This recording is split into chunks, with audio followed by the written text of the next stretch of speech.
So basically पहले हम देखते हैं वी लुकअप होता क्या एक्सेल के अंदर। वी लुकअप का मतलब है वर्टिकल लुकअप।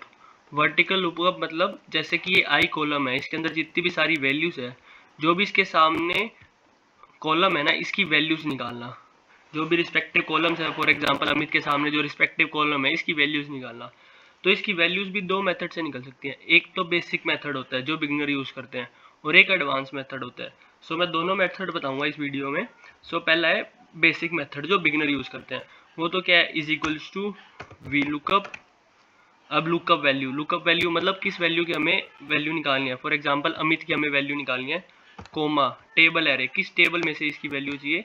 सो ये टेबल सिलेक्ट कर ली, कोमा कौन से कॉलम इंडेक्स में अमित का प्रोडक्ट की वैल्यू है, वो है सेकंड कॉलम, कोमा 0 के लिए एग्जैक्ट मैच और 1 के लिए अप्रोक्सीमेट मैच। सो हम 0 सिलेक्ट करते हैं क्योंकि हमें एग्जैक्ट मैच चाहिए। सो हम एंटर करेंगे। अब अमित के सामने प्रोडक्ट की क्या वैल्यू थी, लैपटॉप। सो इसकी वैल्यू आ गई। ऐसे अब इसको कॉपी पेस्ट करा, नीचे पेस्ट मार लिया, कंट्रोल वी, ये ऐसे है। सो बेसिकली इसमें क्या है, कॉपी पेस्ट मारना पड़ेगा हर चीज के लिए। जैसे अब यहाँ पर अलग से वी लुकअप लगाएंगे, इज इक्वल्स टू, फिर वी लुकअप लगा के फिर इसकी वैल्यू निकालेंगे अमित की, यूनिट सोल्ड, ऐसे ऐसे करके। ये तो हो गया बेसिक मेथड। अब हम करते हैं एडवांस मेथड। एडवांस मेथड में क्या है, एक ही बारी में निकल जाएगी वैल्यू, हमें बार बार कॉपी पेस्ट नहीं करना पड़ेगा।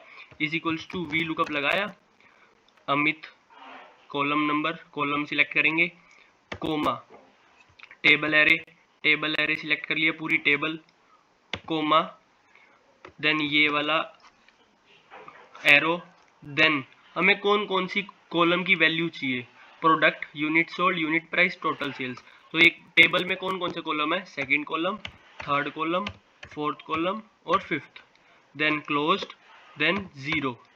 अब एंटर करेंगे ना, इसमें अब ऑटोमेटिकली अपने आप वैल्यू उठा लेंगे सबकी। नहीं तो हमें उस बेसिक वाले फॉर्मूले में क्या करना होता था, हर एक वैल्यू के आगे वी लुकअप लगाना पड़ता था, देन कॉपी पेस्ट। अब सीधा इसको पूरे को कॉपी पेस्ट करा,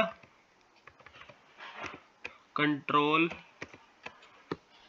सी, देन कंट्रोल वी, ऑटोमेटिकली सब में वैल्यू आ गई। अब आप मैच कर लो, अमित के आगे प्रोडक्ट क्या है, लैपटॉप है, देन रिया के आगे मोबाइल, टैबलेट, लैपटॉप, मोबाइल। अब सबकी इस फॉर्मूले में एक चीज जो ध्यान रखने वाली है, जो हमें फोकस करना है जिसपे, फॉर एग्जांपल अगर यहाँ पर अब यूनिट सोल्ड है और यहाँ पर यूनिट प्राइस है, अगर यूनिट प्राइस के कॉलम में होता और यूनिट सोल्ड एल कॉलम में होता ना, तो ये वैल्यू जो है यूनिट सोल्ड वैल्यू तो सेम रखता, लेकिन यूनिट प्राइस में वही रखता। तो ये हमें जो फोकस करना है इस पे, जो सारे सीक्वेंस है ना ऊपर टेबल की, जैसे पहले सेल्स पर्सन है, फिर प्रोडक्ट है, then unit sold, then unit price, then total sales, इसी सीक्वेंस में हमें वैल्यू रखनी होगी।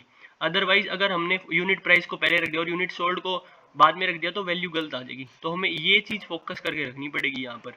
सो बेसिकली जो सेकंड मेथड है ना, ये बहुत इजी मेथड है। पहले वाले मेथड में तो क्या था, सब कुछ कॉपी पेस्ट करो जब जाके। सेकंड में तो क्या, सीधा एक ही बार फॉर्मूला लगाया, एक ही कॉलम को सीधा कॉपी करा और सब में पेस्ट कर दिया, ऑटोमेटिकली वैल्यू आ जाएगी।